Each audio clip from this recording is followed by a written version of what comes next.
నమస్కారం గురుగారు. నమస్కారం అమ్మా. గురుగారు, తులారాశి వారికి వచ్చేసి మన కేరళ నాడీ శాస్త్రం ప్రకారం వీరికి కూడా ఈ సంవత్సరంలోని ఎలా ఉండబోతుంది అంటారు గురు? తులారాశి వారికి అద్భుతమైనటువంటి ఫలితం. వాళ్ళకి జాక్ పాట్ ఈ సంవత్సరం అంతా కూడా చాలా జాక్ పాట్ ఉంటుంది. 11 లాభము, మీకే 11 లాభం ఉంటుంది, 9 నష్టం ఉంటుంది. రాజపూజితము 11 ఉంటుంది, అవమానం 3 ఉంటుంది. కాబట్టి ఎటువంటి ఇబ్బంది పడే విషయం లేదు. సంవత్సరం 2026 వరకు కాదు కదా, 2034 వరకు కూడా వీళ్ళు 100 కోట్లు సంపాదించేందుకు సిద్ధంగా ఉండొచ్చు. అటువంటి సంపద రావడానికి అవకాశాలు ఉంటాయి కాబట్టి దిగ్విజయం అవుతానికి అవకాశం ఉంది. చాలా అద్భుతమైనటువంటి ఆ లక్ష్మీ కటాక్షం అనేది సంపూర్ణం రావటం అనేది జరుగుతుంది. ఏ స్త్రీలైనా సరే, పురుషులైనా సరే, ఎవరైనా సరే వాళ్ళకి అద్భుతమైనటువంటి ఒక అపూర్వపరమైనటువంటి సంపద రావడానికి ఉంటుంది. 10 మంది 10 రకాలు చెప్పి భయం పెడుతుంటారు. అటువంటి భయపడే అవసరం లేదు. ఎవరు ఏది చెప్పినా ఎవరిది ఏం నమ్మకండి. ఇక్కడ కేరళ నాడి శాస్త్ర పథకం అంటే చంద్రమానం కాకుండా సూర్యమానం ప్రకారంగా మీకు దిగ్విజయం కలగడానికి మంచి అవకాశాలు ఉంటుంది. కాబట్టి మీకు అద్భుతమైనటువంటి ఫలితాలు లభిస్తాయి. ఎందుకంటే 10 మంది 10 రకాలు చెప్పి వాళ్ళని జనాలను అంతా భయపెడుతుంటారు.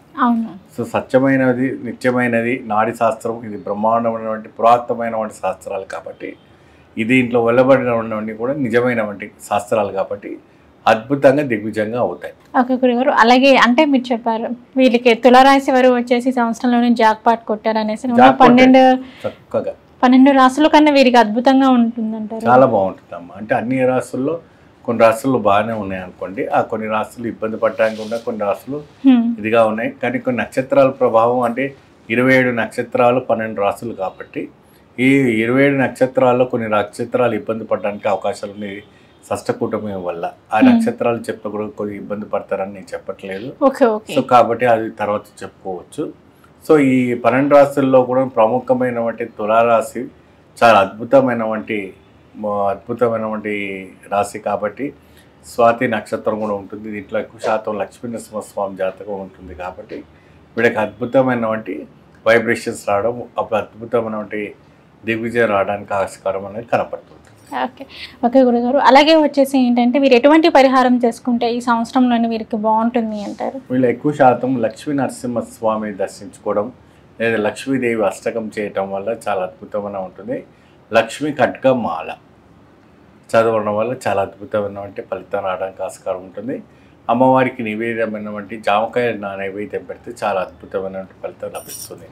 ప్రతి మంగళవారం, శుక్రవారం ఏ రోజైనా సరే జామకాయలు నైవేద్యం పెడితే మంచి ఇంకా శుభమైన ఫలితాలు లభిస్తుంటుంది. ఇంకా అరుదైన పరిస్థితికి వెళ్ళడానికి అవకాశం కనపడుతుంది. ఓకే గురుగారు, తులారాశి వారికి అయితే మొత్తానికి వచ్చేసి సంవత్సరం బాగుంటుంది అనేసి అని చెప్పారు.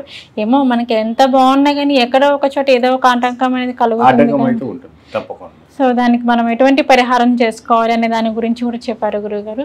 నమస్కారం. నమస్కారం గురుగారు. నమస్కారం గురుగారు. వృశ్చిక రాశి వారికి మరి వీరికి కూడా వచ్చేసి ఏంటంటే మనకి కేరళ నాడీ శాస్త్రం ప్రకారం మరి వీరికి కూడా ఎలా ఉండబోతుంది అంటారు గురుగారు ఈ సంవత్సరం? వీళ్ళకి ముందుగా శ్రీ మహాగణపతి దేవతోభ్య నమః, చూసేవంటి ముఖ్యమంత్రికి నమస్కారం. అంతా మంచి జరగాలి, అందరికి ఆరోగ్య అష్టైశ్వర్యాలు కలగాలని కోరుతున్నాము. వీళ్ళకి మానసిక ఒత్తిడి, మనోవేదన, మానసిక ఒత్తిడి అలాంటివి బాగా ఉండడానికి కనపడుతోంది. అన్వాంటెడ్ థింగ్స్లో మీరు ఎంటర్ అయ్యి అనవసరమైన దాంట్లో మీరు ప్రభావితమైనటువంటి వాతావరణంలో పడుతూ ఉంటారు. సో దీనివల్ల ఏమవుతుంది, ఆ ఒక ప్రభావితమైన వాతావరణంలో పడిన తర్వాత మీకే చాలా వరకు కూడాను నష్టం వాటిస్తుంది. అంటే దేహ నష్టం, సర్ది, జలదోషం, జలగండం, తర్వాత అపరమృత్యు దోషం, ఇలాంటివన్నీ జరుగుతుంటాయి. అకస్మాత్తుగా మీకు ఎండాకాలంలో చలిజేరం రావటం, ఆరోగ్య సమస్యలు, సో ఇటువంటివన్నీ కూడా బాగా కనపడుతూ ఉంటుంది. ఫైనాన్స్ పరంగా చాలా బాగుంటుంది. ఇక్కడ మీకు ఫైనాన్స్ పరంగా చూసుకుంటే లాభం 11, మీకు నష్టము 6 కనపడుతుంది. రాజపూజితము 9, అవమానం 4. ఓకే, సో దీనివల్ల ఇలా ఉండడం వల్ల కాస్త ఇబ్బంది పడడానికి అవకాశాలు కనపడుతూ ఉంటుంది. కాబట్టి భయపడే విషయం లేదు. ఆరోగ్యం జాగ్రత్త చూసుకోవాలి. ఆరోగ్యం క్షీణించిపోవడానికి కనపడుతుంది. అది 3 నెలల వరకే ఉంటుంది. దాని తర్వాత ఇబ్బంది పడడానికి ఆస్కారం లేదు. దాని తర్వాత ఇంకా ముందుకు సాగిపోతూ ఉంటుంది. చక్కగా బ్రహ్మాండంగా ముందు సాగవచ్చు. ఓకే. ఓకే గురుగారు, మరి వీరికి వచ్చేసి ఈ సంవత్సరంలోని ఎటువంటి పరిహారాలు చేసుకోవాలి అంటారు? అలాగే వీరు ఎటువంటి జాగ్రత్తలు తీసుకుంటే ఆరోగ్యం పరంగా ఎలా ఉంటుంది అంటే? శ్రీ కనకదుర్గాదేవి ఆరాధన చేయడం చాలా అద్భుతమైనటువంటి ఫలితం లభిస్తుంది. రాహుకాలంలో చక్కగా దీపార్థన చేసుకుంటే అద్భుతమైనటువంటి ఫలితం లభిస్తుంది. నిమ్మకాయ దీపార్థన అంటారు. రాహుకాలంలో నిమ్మకాయ దీపం పెడుతుంటారు. ఆ నిమ్మం పండు దీపం పెట్టుకుంటే చాలా అద్భుతమైన ఫలితాలు లభించడానికి ఆస్కారం ఉంటుంది. ఓకే.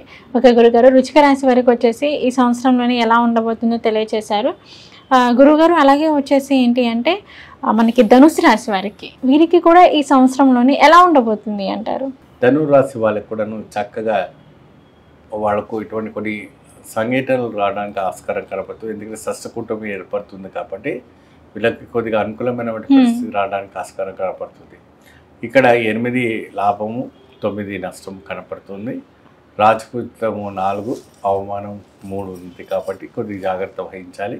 దేహం దిగ్బంధన ఉండడం వల్ల కాస్త ఇబ్బంది పడడానికి అవకాశం కనపడుతూ ఉంటుంది. అవమానము కొద్దిగా 3 ఉంది కాబట్టి కొన్ని విషయాల్లో అవమాన పాల్పడడానికి అవకాశాలు ఉంటాయి. సో అన్ని విషయాల్లో మీరు ఏం జోక్యం చేసుకోకపోతే చాలా బాగుంటుంది. వేరే దాంట్లో అన్ని జోక్యం చేసుకుంటే మాత్రం మీరు అవమాన పడడానికి అవడానికి చాలా సులభంగా అవమాన పడడానికి అవకాశం కనపడుతుంది. ఓకే. అలాగే వచ్చేసి ఏంటంటే గురుగారు, ఈ ధనుసు రాశి వారికి వచ్చేసి ముఖ్యంగా ఆదాయం పరంగా చూసుకున్నట్లయితే ఎలా ఉంటుంది అంటారు? ఈ సంవత్సరంలో వీరికి అనుకున్న పనులు అవుతాయి అంటారా గురుగారు? చాలా చక్కగా అనుకోవడానికి అవడానికి అవకాశం కనపడుతుందమ్మా. అద్భుతమైనటువంటి ఫలితాలు రావడానికి కూడా ఆస్కారం కనపడుతుంది. సో ఏది అనుకున్నా ఏది అనుకోకున్నా బాగా జరుగుతుంది. కళ్యాణం వరకు కళ్యాణం జరుగుతుంది. సంతానం లేని వారికి సంతానం ప్రాప్తం అవుతుంది. ఉద్యోగానికి వేటగా చేసిన వాళ్ళకి ఉద్యోగం రావడానికి మంచి ఆస్కారం కనపడుతూ ఉంటుంది. అన్ని రంగాల్లో ఉన్న వాళ్ళకి చాలా అద్భుతమైనటువంటి వైవిధ్యమైనటువంటి ఫలితం రావడానికి ఆస్కారం కనపడుతుంది. ధనురాశి వాళ్ళకి పట్టుధైర్యము మనోర ధైర్యం ఉంటుంది కాబట్టి ఆ ధైర్యం వల్ల చాలా అద్భుతమైనటువంటి దిగ్విజయంలో ముందు సాగడానికి ఆస్కారం అనేది దిగ్విజయంగా కనపడుతుంది కాబట్టి ఇక్కడ మనకు బాగా ఇదిగా ఉంది. సో శూన్యమైనటువంటి మాసాలు అంటే ఇప్పుడు కనిపించేవంటి ఏదైతే కూడా వాళ్ళకి పనికిరానివంటి రోజులు ఏదైతే ఉన్నాయో ఆ రోజుల్లో ప్రత్యేకమైనటువంటి శాంతి అలాంటివి చేసుకుంటే బాగుంటుంది. దాన్ని శూన్యమాసం అంటారు. శూన్యమాసంలో ప్రత్యేకమైనటువంటి శాంతి చేసుకుంటే అద్భుత ఫలితం రావడానికి ఆస్కారం ఉంటుంది. ఓకే. ఓకే గురుగారు, మరి ఈ సంవత్సరంలోని ధనుసు రాశి వారు వచ్చేసి పరిహారం జాగ్రత్తలు ఏ విధంగా చేసుకోవాలి అంటారు? ధనురాశి వాళ్ళు చక్కగా ఆంజనేయ స్వామి ఉపాసన చేసుకోవడం, స్వామివారికి ప్రత్యేకమైనటువంటి వడమాల వేయటం, స్వామివారికి చక్కగా మంగళవారం నాడు వడమాల వేసుకుంటే చాలా అద్భుత ఫలితం లభిస్తుంది. లేని పక్షాన ప్రతి అమావాస్య రోజున సమయం లేకపోతే ప్రతి అమావాస్య రోజున స్వామివారికి వడమాల వేయండి, చాలా అద్భుత ఫలితం లభిస్తుంది. ఓకే గురుగారు, ధనుసు రాశి వారికి వచ్చేసి సంవత్సరం ఎలా ఉండబోతుందో మాకు తెలియచేశారు. అలాగే వచ్చేసి మకర రాశి, మరి మకర రాశి వారికి కూడా ఈ సంవత్సరంలోని కేరళ నాడీ శాస్త్రం ప్రకారం మరి వీరికి కూడా ఈ సంవత్సరం ఎలా ఉంటుంది అంటారు గురువు గారు? మకర రాశి వాళ్ళకి కూడా 8 లాభము 9 నష్టము ఇక్కడ కనబడుతుంది. రాజపూజితము 6, అవమానం 3 కనబడుతుంది కాబట్టి కొన్ని జాగ్రత్త వహించాల్సి వస్తుంది. వీళ్ళు రియల్ ఎస్టేట్ రంగంలో ఉన్న వాళ్ళకి చాలా దెబ్బతినడానికి అవకాశం ఉంటుంది. ఎక్కువ శాతం దాంట్లో చాలా చాలా జాగ్రత్త ఉండాలి. మన పాలిటిక్స్ రంగంలో ఉన్న వాళ్ళకి కూడా కొద్దిగా దెబ్బతినే రంగంలో అవకాశం ఉంటుంది. అది కూడా కొంచెం జాగ్రత్త ఉండాలి. ఇతర రంగంలో ఉన్న వాళ్ళకు కూడా కొంచెం జాగ్రత్త వహిస్తే సరిపోతుంది. డాక్టర్ వైద్యశాల రంగంలో ఉన్న వాళ్ళకు మంచి మేలు కొట్టేటువంటి అవకాశం ఉంటుంది. ఇంజనీర్స్ ఇతర రంగంలో ఉన్న వాళ్ళకు కూడా మేలు కలగడానికి అవకాశం ఉంటుంది. కళ్యాణం వచ్చేటప్పటికీ కూడాను వాళ్ళకి ఇన్ని కోదినామ సంవత్సరంలో కాకపోయినా ఇంతకుమంది సంవత్సరంలో అయినా సరే మాకు కళ్యాణానికి దగ్గర దాకా వచ్చేసి ఎన్నో సంబంధాలు పోయినామంటే వాళ్ళకి కూడా సంబంధాలు కూడా కురవడానికి ఎదురేందుకు అవకాశాలు కనపడుతున్నాయి. సో సంతానం లేని వాళ్ళకు సంతానం ప్రాప్తం కలగడానికి అవకాశం ఉంటుంది. రుణమాప్తి ఎటువంటి అయినా కూడా రుణం అనేది దొరకడానికి కూడా అవకాశం కనపడుతుంది. ఎక్కడైనా కూడా రుణానికి మీరు అప్లై చేసుకుంటే అది రాలేదంటే కూడా అది వచ్చేందుకు మంచి అవకాశాలు ఉన్నాయి. ఓకే. ఓకే గురుగారు, మరి మకర రాశి వారు వచ్చేసి ఎటువంటి పరిహారం చేసుకుంటే వీరికి బాగుంటుంది అంటారు? ఎక్కువ శాతము శ్రీ లక్ష్మీ నరసింహస్వామిని ఆరాధించుకోవడం వల్ల చాలా అద్భుతమైనటువంటి ఫలితం లభిస్తుంది. అక్కడ శ్రీచక్ర ఆరాధన చేయటం, కుమార్ శ్రీచక్ర ఆరాధన చేయటం వల్ల మంచి ఫలితం లభిస్తుంది.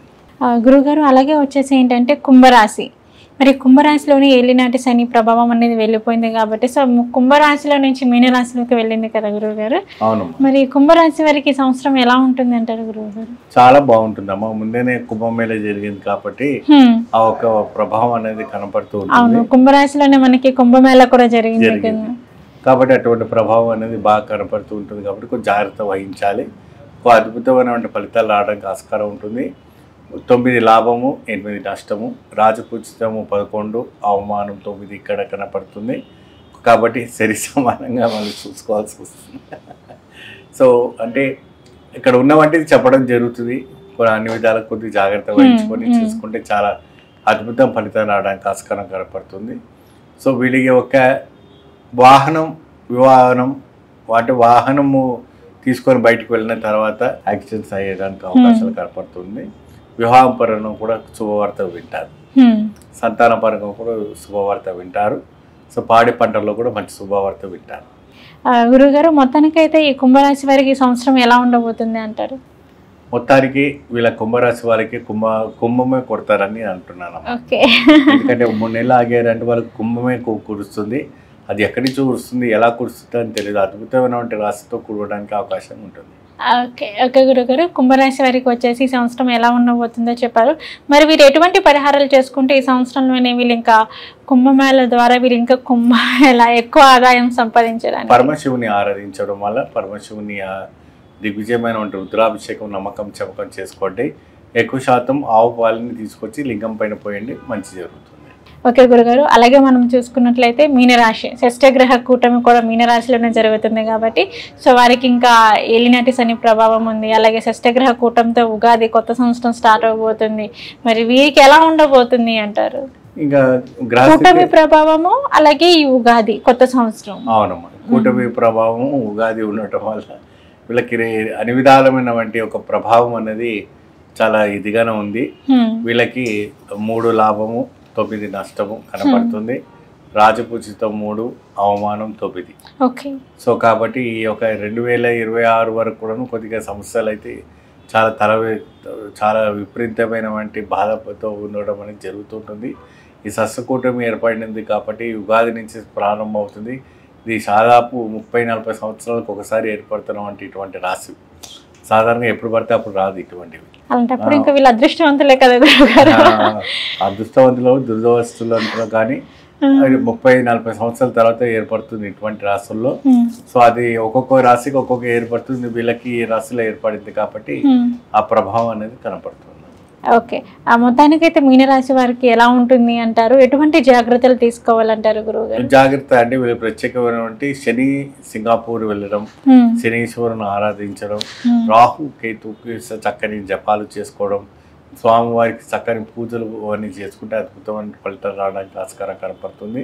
సో మనోనేత్రం, మనోధైర్యం, మన పూజితం అనేది కంపల్సరీ ఉండాలి. అది లేకపోతే కష్టం అవుతుంది ఏ గ్రహానికైనా కూడా. సో ఆ ధైర్యంతోనే ముందు సాగుతుంది. సో ఆ ధైర్యం ఉంటే ఏ గ్రహం ఏది కూడా మనం ఉంచేది ప్రతిగా అనే గ్రహం అనుగ్రహంగానే అనిపిస్తుంది. కాబట్టి ఇది ప్రభావము అంటే నక్షత్రాలు కూడా ఉంటాయి కాబట్టి ఒక్కొక్క నక్షత్రాల పైన ఒక్కొక్క ప్రభావం ఏర్పడుతూ ఉంటుంది. రాశుల పైన మాత్రం ఇది ఖచ్చితంగా బలమైనటువంటి ప్రభావం మాత్రం కూటమిలో ఏర్పడుతుంది అనేసి నేను అంటున్నాను. ఓకే, మరి మీరు ఎటువంటి పరిహారం చేసుకోవాలంటారు? వీళ్ళు ఎక్కువ శాతం దానం చేయడం చాలా మంచిదమ్మా. ఎక్కువ శాతం కందులు, మినువులు అటువంటి దానం చేసుకుంటే బాగుంటుంది. లేదంటే పెసర్లు లేదా అటువంటి ఇవ్వడం. కాయగూరలు తోటకూర దానం చేయడం వల్ల చాలా అద్భుతం వస్తుంది. గోవుకు తోటకూర దానం చేయడం వల్ల అద్భుత ఫలితం లభిస్తుంది. ఓకే గురుగారు, మీనరాశి వారికి ఎలా ఉండబోతుంది అనే దాని గురించి కూడా చెప్పారు. అలాగే ఏంటంటే మొత్తానికైతే ఈ సంవత్సరంలోని శ్రీ విశ్వవసు నామ సంవత్సరంలోని మరి వీరికి ఎలా ఉండబోతుంది, ద్వాదశ రాశుల్లోని 12 రాశుల వరకు ఎలా ఉండబోతుంది, ఎటువంటి ఫలితాలు రాబోతున్నాయి, మరి ఈ సంవత్సరం మొత్తంలోనే వీరు ఎటువంటి జాగ్రత్తలు తీసుకుంటే మంచిది అనే వాటి అన్నిటి గురించి అయితే చెప్పారు గురుగారు. నమస్కారం. షేర్ చేయండి, లైక్ చేయండి, సబ్స్క్రైబ్ చేయండి. మరిన్ని వీడియోల కోసం బెల్ సింబల్ పై క్లిక్ చేయండి.